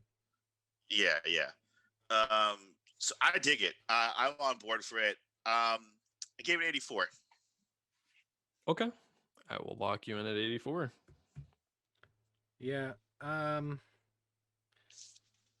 So the Ghostbusters 2016 wasn't a bad movie, but it wasn't good either. I chuckled a lot. I mean, I laughed, but I don't know. Thinking back, it might have been pity laughing. Um, just being honest. Um, I thought Kate McKinnon, that's her name, that played the weird girl, right? I thought she did a pretty good job. I thought she she was pretty did. funny. I think they were all funny. I don't know. I just think as a whole, the movie just didn't land with me. Okay, move on. I think it's going to get a 75. All right, 75. And I mean, realistically, in line with the original, if it holds up into that. And what's really weird to me about this, and I mean, this is going to be a common consistency across a lot of the ones in this list. A lot of these are from beloved franchises that have massive fandoms, massive audiences that love them to death. But a lot of these movies on this list do not score high critically. So it'll be interesting to see kind of how our own personal opinions interrupt what the realistic reality of what they will actually get on Metacritic. So Yeah. I kind of, I guess, floating kind of in between you guys. I hope that it gets, high 80s or maybe even a 90. I hope it's an amazing movie. But I think, as far as Metacritic goes, I think I'm going to go with 78. I feel like people are just more critical on movies. I don't know why. But even when I was writing my list these selves, I found myself being more critical towards the movies than I did the video games. Yeah, Yeah. and I mean, to be fair, like, the gaming is all about the, like, the player's experience, and movies, everyone experiences the exact same thing. So True. it's hard to tell, like most games you can kind of tailor to the experience you want to have, and a movie is just, it's the same thing for everybody. So it doesn't matter, how many times you see it. If you don't like it, you don't like it. And That's a good point. not to go on a tangent because we're coming up on like an hour and 10 minutes here. I mean, whatever. With the skewed Metacritic scores, just to put it in perspective, Grandma's Boy, one of my all time favorite movies, huge cult, Love Grandma's Boy. huge cult following. Love Grandma's Boy. Right? It got a 33 on Metacritic. Just want to put that out there. I love that movie, dude. I don't care. Yeah, well, I love that movie. I did too, but it was in theaters for like 5 minutes and then it was out. So yeah, I like, know. I know. Anyway, all right, moving on. Well, just as a disclaimer, as Cody said, we're going to try to make these weekly podcasts around anywhere between the hour to an hour and a half mark to the best of our ability. However, we don't want to cut out any sort of good content that you might miss out on. So we're going to finish these lists. We committed. So we're going to stay here until it's done. exactly. We're going to move on to 9 more number to talk 2. about. Yep. We're going to move on to number 2 in our movie list. It's one of Cody's picks of Quiet Place Part 2. Yeah. So I personally do not like the horror genre. Like, I don't like scary movies at all. It is not my thing. The only horror, like, scary video games that I'm into is Resident Evil. But A Quiet Place Part 1 is one of my all-time favorite movies. I honestly couldn't tell you why. It's just a, in my mind, like, they just did everything right. I know this has been done for like a year now and it just keeps getting delayed because of COVID and everything. I think it's currently slated for September now. So if that happens, I think, well, what were the Metacritic scores? So I just pulled up the original one for Quiet Place, and it is an 82. Yeah. Okay. That's about where I was at. Like I think it's gonna be really good. I think it's gonna hit right around an 83. Okay. Tim? I'm a little wuss when it comes to horror. Okay, I don't like it, and I never saw A Quiet Place because it just looked like the kind of movie that I would not want to be a fan of. Um, so when I watched the trailer for this, I had so many questions. Like, isn't John Krasinski supposed to be? Did Jim die? And number one, I mean, where is he? Spoilers for alert. Quiet Place Yeah. 1. Spoiler alert. Yes, he dies at the end of the first one. And also, you should Oh, really watch it because it's not a movie with jump scares. well, they say like, is there aliens? Like, what is this? Yeah, so Suspense, really. it's a suspenseful. I guess they're monsters. I don't think they ever really talk about like where they came from. Okay. I mean, I'm interested. I'm intrigued. I don't like horror movies, but I mean, you don't either. So, like, if you recommend it, maybe I'll check it I out. highly recommend it. One bright sunny afternoon where I can watch something funny afterwards. No, I highly recommend it. I give it an 80. That's fair. All right, 80. And yeah, so I'm kind of in the same ballpark as Cody. You know, I really, really loved seeing the original in theaters. I didn't really know 100% going into it what I was walking into. Yeah. I was like, I mean, I actually like horror movies, so I was fine if it went that way. I didn't know if it was going to be more of a thriller, suspense, whatever. But walking out, I was like, wow, that was even better than I thought I was going to be. So I'm kind of surprised it got an 82. I was expecting a little bit higher. But since that's kind of in that same, to be in the same ballpark as the original, I think it'll be slightly better on the second one. Despite Jim being absent from the movie. Well, he's Did he in do a it. Jim face before he died? He's in Do it. you look at the camera? Do you look at the camera and do a Jim face and then die? Sort of. Did he scream out "Pam" and then die? He just screams. Yeah, he just screams. Okay. But he's in A Quiet Place too, but it's flashbacks. Oh, okay. I was like, is this like a resurrection thing? No, because like... he's the director too. And the writer. And the writer, yeah. And so they filmed new stuff like pre-alien invasion or whatever. So I think they're going to explain where they came from in this movie, with flashbacks to like before and as it happened. Okay. All right. Well, yep. I'm gonna put mine at an 84. I think. All right. I'm gonna move down to number 3. This is actually one of my picks, Black Widow. This was supposed to be released last year because of the whole quarantine COVID thing, got pushed to this year. All right, so in Marvel Studios' action-packed spy thriller Black Widow, Natasha Romanoff, aka Black Widow, confronts the darker parts of her ledger when a dangerous conspiracy with ties to her past arises. This movie is set to release on May 7th, 2021. Just for background, some of the most recent ones in the MCU, Spider-Man 2 got an 83 on Metacritic, and Avengers Endgame got a 78. So this is kind of where I was looking up scores, and I was like, kind of losing faith in Metacritic here. Don't know why Endgame got a 78. Well, but at the end of the people day, like to tank movie scores. It's been like a common trope where people try to go and tank them because they're trolls. Mm-hmm. But anyway, so I have high hopes for this movie. I'm very looking forward to see kind of what they explain from Black Widow's past and kind of where she originated from. And also looking forward to see kind of where this leads, if they're going to do more spin-offs of Black Widow's past.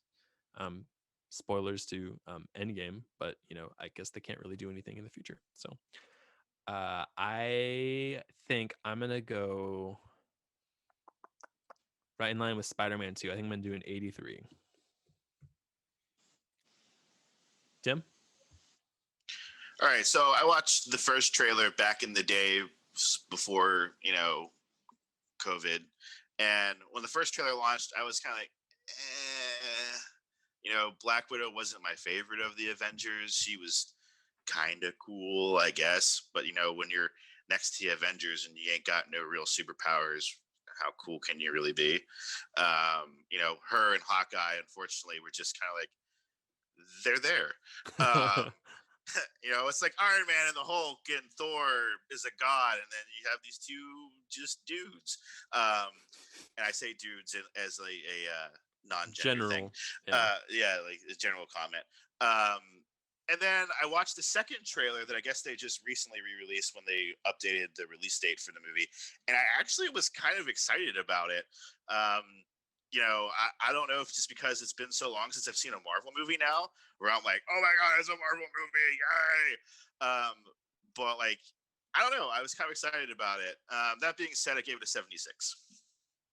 76. I mean, I'm really looking forward to it, especially with the Stranger Things crossover. I mean, Hopper's in it, so it's got to be good. Yeah. Just kidding. That's not accurate. Cody? I feel like I'm going to be in a minority here. When I watched the trailers, I got a very big like G.I. Joe vibe. Interesting. G.I. Joe. Like You talking about like the most recent G.I. Joe movies? Yeah, like the Channing Tatum movie and okay. and whatnot. And to be honest, I just don't care about her story. Like, she's never been up on my list. Like, it was cool that she was there, and I appreciated that her. It's like same with Hawkeye. It's like cool they added them in the movies. I don't think they need their own shows or movies, but that's what we're getting.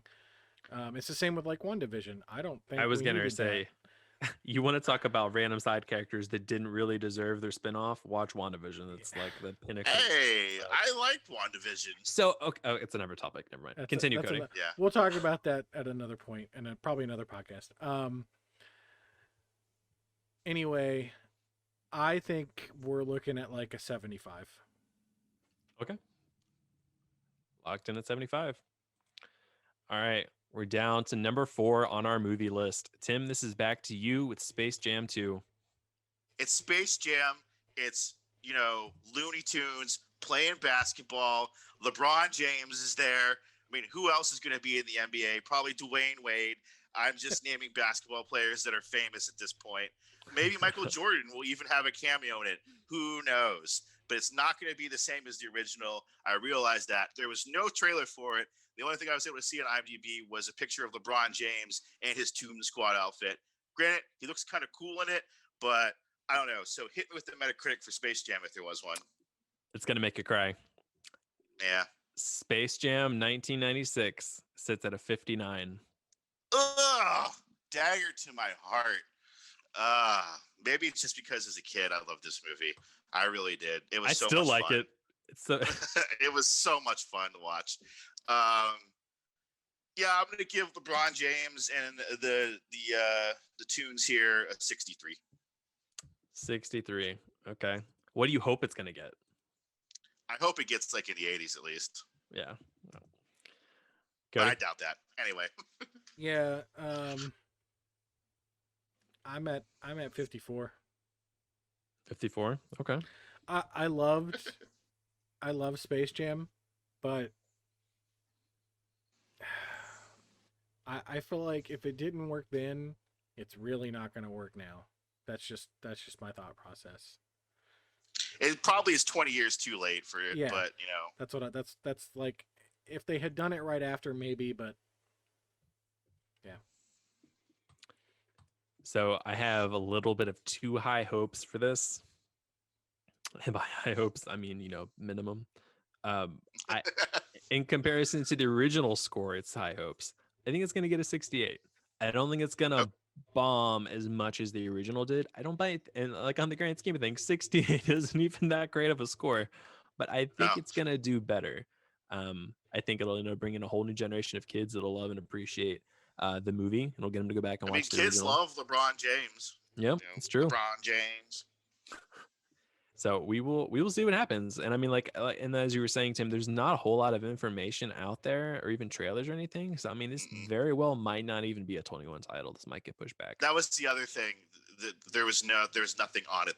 There's nothing other than it's in post-production. There's like a 3-second clip of it in the teaser in the HBO Max 2021 like coming soon reel that they have on there. Okay. That has like the Matrix on it and Kong versus Godzilla and stuff like that. Like there's just like little snippets on it. Okay. Okay. Okay. All right. We're gonna move down to number 5. It's Spider-Man 3, one of Cody's picks. Yeah, so I know that Spider-Man 2 got like an 80 something, right? Was it 83 and Endgame was at 78? Yeah. Um, Look, Spider-Man is my all-time favorite Marvel hero, right next to Deadpool. Um, okay, I have two scores here, and it's gonna be hard for me to pick because there's You my could average them. well, no, there's my realistic score. There's my realistic score of like 84, right? But then there's my I hope score, and I think I'm gonna go with that one because if even like a third of the leaks out of this movie are true, like if Tobey Maguire and Andrew Garfield are really going to be in this movie and the original Doc Ock and Jamie Foxx, then I'm going to give this movie a 90. Okay. Wow. Ambitious here. Bold statement, sir. Dude, if because I'm trying to Hey, you base gotta risk it, it for the biscuit. I'm risking it for the biscuit, but I'm also like, if they truly do this like live action Into the Spider Verse type movie, I think it's gonna do crazy good. Okay. Okay. Tim? All right. So, kind of to echo what Cody was saying, in a sense, if Spider-Man's, all of them were in there, Andrew Garfield, Tobey Maguire, and oh wow, Tom Holland. I almost forgot his name. And The all main original, guy. all the original guys, and they're like the bad guys too, like the original Doc Ock, and for all I know, uh, Jake Gyllenhaal might be in there in some fashion. I don't even know anymore who's in it. Everybody's in it at this point. Well, the most in recent, fact, not to skew your answer, but the most recent was that what's his face, Green Goblin, that Christian loves so much. William Willem Dafoe. Dafoe. Willem Dafoe. They're talking about him reoccurring as Norman Oswald and starting the Sinister Six in this movie. So Okay. Well, if the Sinister Six are there, I don't know if you can hear that in the background. That's the sound of tricked out cars. Because at this point, why don't we just throw Dominic Toretto and his whole squad in here too, and just literally everybody in Hollywood can be in this movie? Why not? Both franchises are so absurd. Why not? Should we just have Spider-Man be in the Fast and the Furious, and he can have a spider car, and it can shoot webs from his car and stick to walls? At this point, I'm here for it. Regardless, I'm not mad at it. So I gave it an 80. didn't didn't little Bow Wow drive like a Hulk car In number two. in number two? Too Yeah. Fast, Too Furious. Yeah, yeah. We'll get to that. All right. So I think for mine, I'm gonna give it an 83. I think I'm gonna go right alongside the Spider-Man 2 Metacritic score and give it an 83. I hope that it does better. I really do. And you know what? If Willem Dafoe pops up in it, and my score is gonna go from 83 to like a 96 because I think he makes or breaks every movie he's ever been in. So, but we will see. Yep. Who knows all of the cast that'll actually appear in that? If it'll be a cameo, if it'll actually be a lengthy appearance or not. But we will see. Yep. Even if it comes out in 21, because I don't think we still have a date for it yet. It's expected December 17th. Okay, so literally the end of the year. Yeah. Yep. Okay. We'll hold hope. All right, so we're gonna move down. I don't know if you've noticed a theme here on all my picks, but all of mine were Marvel. So number 6. No, did you pick Godzilla versus Kong? Oh yeah. Okay. Spoilers. Yep, we that's haven't coming gotten up. there. We haven't gotten there yet. Sorry, it's my bad. It's okay. Number 6 is Shang-Chi and the Legend of the Ten Rings. Shang-Chi is a master of numerous unarmed and weaponry-based wushu styles, including the use of gun and nunchaku. He must confront his past he thought he left behind when he is drawn into the web of the mysterious Ten Rings organization. This is expected to release in July 9th, 2021. For the lack of information out there, I do not believe that holding date. I think it's going to be either fall or next year, but we'll see. I'm really excited for this. I really like when new movies, especially in like the Marvel franchise, kind of embrace various cultures. I loved what they did with Black Panther. And so I'm really looking forward to this kind of as a different, break up into the MCU as they go into their next phase. As a bit of backstory, Captain Marvel, unfortunately, is sitting at a 64. Black Panther is sitting at an 88. Now, if we flash back a little ways, Black Panther was respected by like everybody. Everybody had nothing but great things to say about it. So I'm kind of surprised that didn't break the 90. So if it does well, and I hope it does, I think it's going to perform right up there with Black Panther. I think I'm going to call Black Panther's an 88. I'm going to call an 87. Locked it in. Tim, we're going to go over to you. Okay, I didn't know this was a movie until you said it was a movie the other day. So I don't know diddly squat about this whatsoever. I guesstimated a 72. Okay. I'll put it down as a guesstimate 72. Yeah. To be fair, there's not like a ton of information out there about this. Like they still haven't done like a full trailer, like synopsis of like what the storyline's going to be, where they're going to go with it. The Ten Rings organization was brought up in an Iron Man movie. I think it was Iron Man 3. I think it was whenever he had the run in with the Mandarin. Oh, yeah. It was mentioned kind of like in the background. So yeah, no, it's part of the next big phase for MCU, and I'm excited to see where they go with it. Cody? Yeah, I'm with Tim. I didn't know this existed until the other day. Well, screw me. But You're just following closer than we are. Just based on other Marvel movies and whatnot, I'm going to give it an 80 just because I don't know. Okay. 80 it is.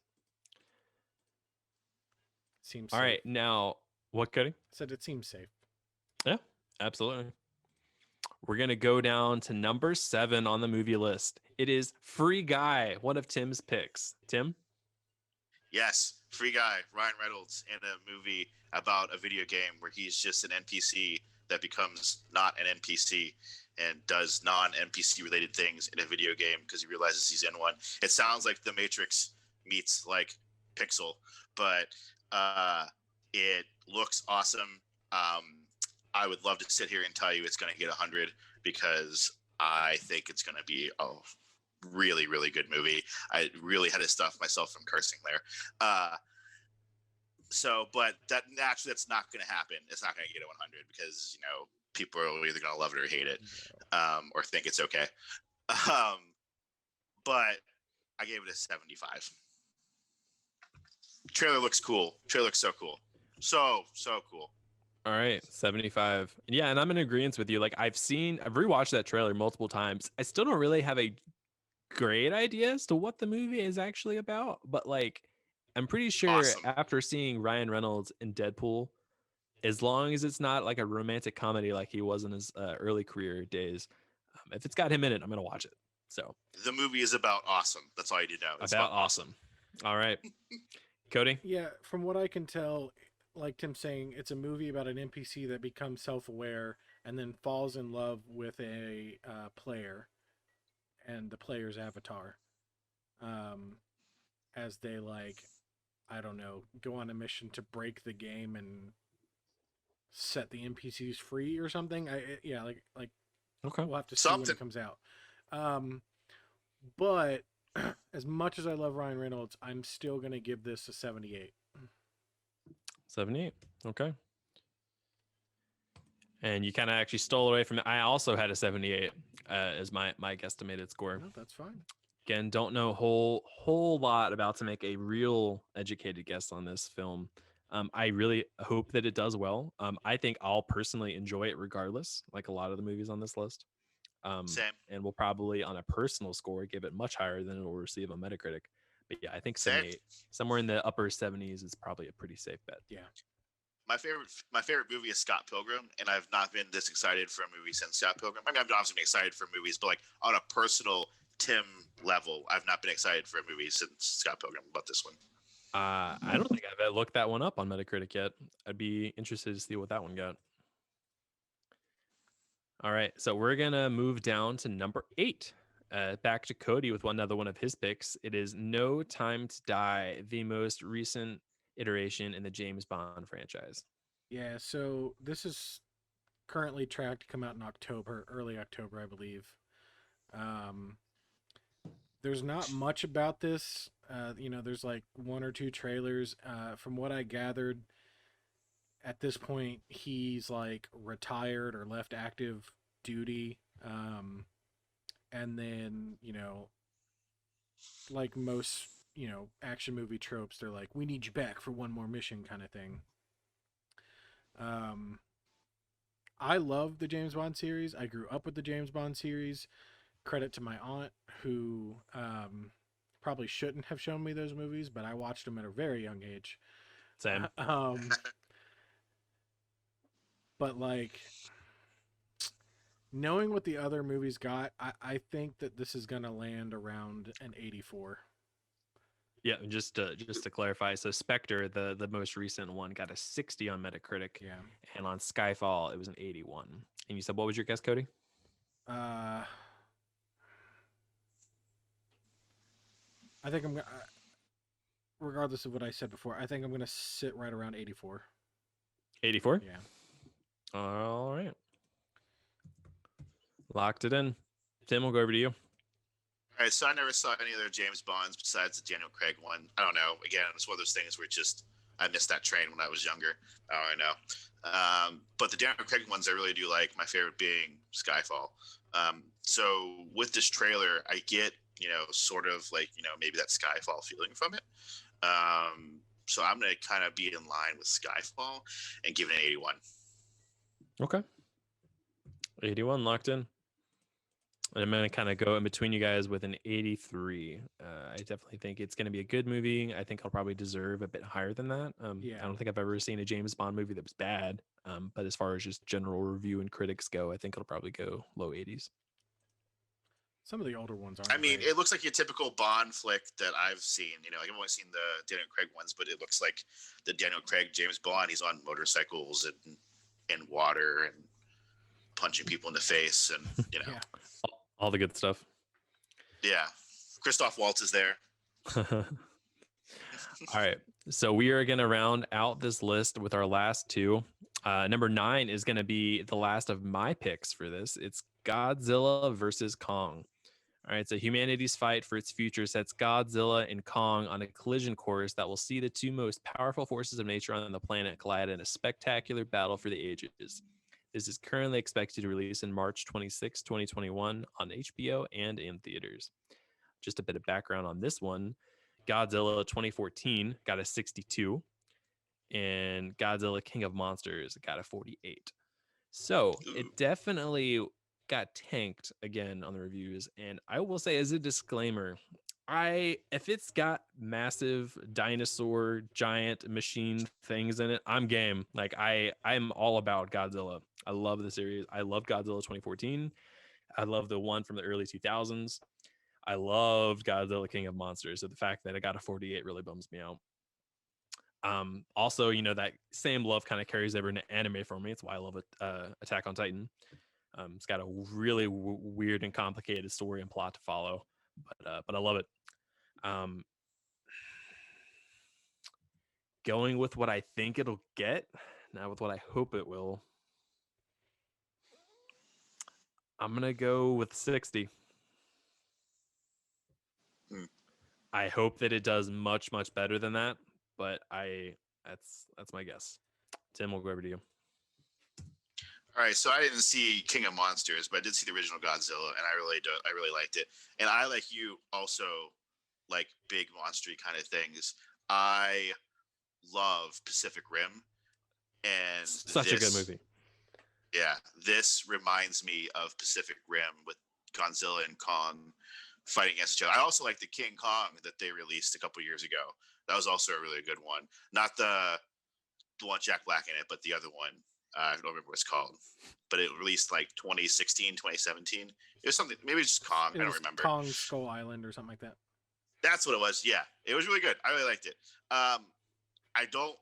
From the trailer, they're kind of looking like Godzilla's the bad guy in this one, which is a little interesting take on it. I don't know exactly what will come of that, but it has Alexander Skarsgård in it, and I heart Alexander Skarsgård. Yeah, I gave it a 68. Okay. Yeah. So this might influence your decision here, Tim. So I picked up on something in the trailer, and I mentioned this to Christian earlier.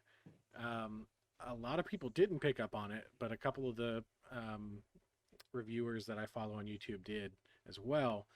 There's a scene in the trailer where it's like the typical Japanese like people running from Godzilla down the street as it destroys everything, right? Yeah. And I think that was intentionally done where it was placed in the trailer to make it look like Godzilla is the bad guy. But if you pause it and look real carefully, that's not Godzilla. It's Mecha Godzilla. Oh. And what I think is going to happen is that the first half of this movie is going to be like Kong versus Godzilla, and it's going to be some like weird like primal rivalry that the two species have had for years, right? And then I Mm-hmm. think some rogue organization is going to make Mecha Godzilla to try and take out Godzilla. But then they're going to realize that this organization's bad and that they need Godzilla to win, and it's going to be Kong and Godzilla versus Mecha Godzilla. I can see them teaming up. That's my prediction. From the trailer, it looks like they're framing Godzilla to be the baddie, which is what I was trying to say there. I don't think there's going to be, like a decided victor between Godzilla and Kong because they want the franchises to continue, both of them.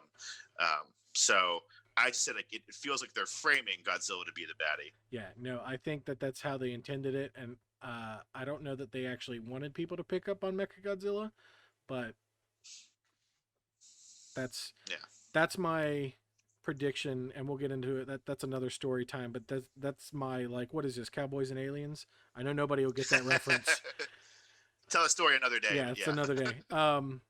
So that being said, I still think this is going to get like a 54. Like I think it's going to tank, and I don't think, but I don't think that that's going to say anything to the movie either. I just think that movie critics are going to rip it apart, but I think that the fan score is going to be much higher. So 54 is where I'm at. All right.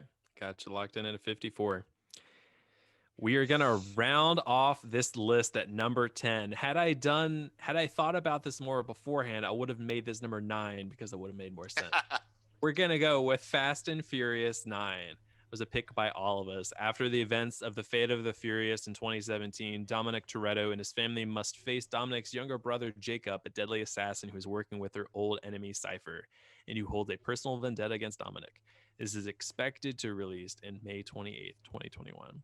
As a bit of reference, The Fate of the Furious, the last installment, got a 56 on Metacritic, and Furious 7 is sitting at a 67. Tim, I'm going to let you start us out. I'm still not sure. All right. I have some strong opinions on Fast and the Furious. Obviously, they are completely over the top. But, at this point, if you're going to watch it, that's what you should expect. That's what I do. And the fact that, like, they are going to do Fast and the Furious 10, and everything I've heard is say that they actually are going to go to space. And that's what I want. That seems to be the next logical progression, and that's honestly where I want them to go next. So here's some of the things I noticed watching the trailer. First of all, the trailer that I watched was 4 minutes long, which, if you don't know anything about movie trailers, like the average movie trailer is about 2 to 2.5 minutes. So this was 1.5 minutes longer than any other kind of movie trailer that you would normally see in a theater. And first of all, they have a little boy in there that they call Little Brian. Now, I guess Dominic and Letty at some point had a child, and they just call it Little Brian. It's not his name's Brian. They call him Little Brian, and he's listed and credited as Little Brian on IMDb. Now, I don't know if that's supposed to be, did they just pull that from the trailer, if that's his actual name, but I think it's funny that his name isn't just Brian after, Paul Walker's character. It's just Little Brian. Secondly, John Cena's in this one, and obviously, like there was some falling out between The Rock and Vin Diesel, which is why Hobbs and Shaw became a thing, and why The Rock is probably not going to be in Fast 9. Yeah. So that leads me to believe that the true baddie of this one is actually Charlize Theron, and John Cena is going to turn on her and team up with Dominic Toretto to replace The Rock. That's my opinion. And then in the next movie, they'll go to space. Also, in the trailer, I'm pretty sure they throw a car at John Cena and he catches it.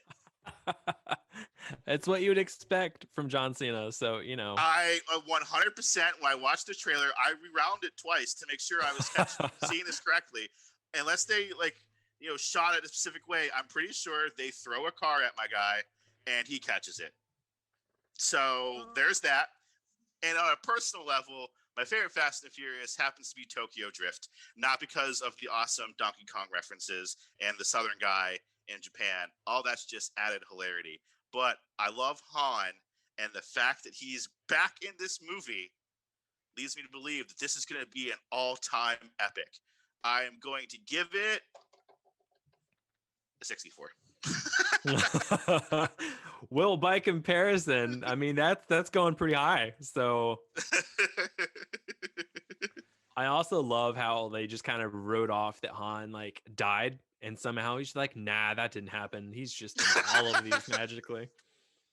Yeah.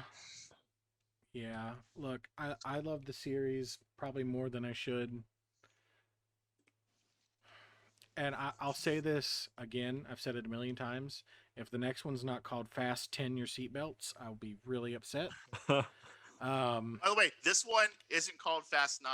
If you look it up on IMDb, it is F9. Yeah. That's it. Just F9. Oh. I'm gonna go realistic and not what I want it to be. I think it's gonna get scored in the 57 range. Okay. Well, I went way too high on mine. You can change it. Hoping for the best. You know, I'm gonna keep it. It's fine. I'm gonna commit. I was at a 68. I think Okay. I kind of found a halfway point of what I think it'll get and what I hope it to get. So yeah, I'm gonna have mine sitting at a 68. And well, guys, I think that's about it. What do you think? Yeah, this is definitely. Yeah, we went really long. So pretty long episode. We're sitting right around 2 hours. Oh, Oof. good God. All right, well, everyone, this is going to conclude our Metacritic Predictions segment. We will continue to update this list throughout the year. And if you'd like to stay up to date on it, you can go to skoentertainment.net, where we should have a new tab by the time the show airs, where you can track all of our results. And, like I said, as the year goes on, we'll try to continue to update those and maybe even make it a segment of the show where if there's a few that we wanted to add to that list, we'll talk about them live with you. If you have any suggestions as to what games, movies, TV, or anime you'd like to see covered or put on that list, you can email us directly at somekindofmessage@gmail.com or message us on Twitter at SKOentertainers. It's been a long show, guys, but thank you so much for listening. Please make sure you like, share, subscribe, and leave a comment below. If you would like to reach out to us, you can find us on Facebook and Twitter, as I said before, at SKOentertainers. Or visit our website again at skoentertainment.net for more information. Also, check out our Twitch channel, Some Kind of Entertainment, where we play games occasionally. And finally, don't forget to join us next week, because even on the best of days, we all need some kind of entertainment. Thanks, everyone. Bye. See you guys.